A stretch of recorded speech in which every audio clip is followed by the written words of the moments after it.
দর্শক, আমরা দেখতে পাচ্ছি ইতিমধ্যে আল্ট্রাসের যেই সমর্থকরা রয়েছে তারা কিন্তু ইতিমধ্যে রাজকীয়ভাবে আতশবাজি এবং বিভিন্নভাবে রং বেরঙের যেই বিভিন্ন আয়োজন করেছে এবং ঘোড়ার গাড়ি করে কিন্তু তারা ইতিমধ্যে ১ নম্বর গেটের দিকে যাচ্ছে এবং সেখানে কিন্তু স্লোগান দিয়ে যাচ্ছে। আল্ট্রাসের যে হামজা চৌধুরীর যে সমর্থক এবং বাংলাদেশি সমর্থক যারা রয়েছেন তারা কিন্তু ইতিমধ্যেই কিন্তু ১ নম্বর গেট দিয়ে কিন্তু প্রবেশ করার চেষ্টা করতেছেন এবং তারা কিন্তু এক মুহূর্তে কিন্তু এখন পর্যন্ত টিকিট সংগ্রহ করতে পারেনি, এমনটা কিন্তু তারা জানিয়েছেন।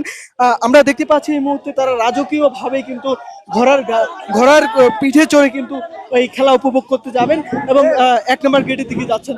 এমন আয়োজনে কিন্তু তারা ব্যান্ড থেকে শুরু করে নানা আয়োজনে কিন্তু আমরা দেখতে পাচ্ছি এখানে কিন্তু রং বেরঙের যেই এই আমরা রাস্তার মধ্যে দেখতে পাচ্ছি সেটাই কিন্তু লক্ষ্য করতে পারতেছেন।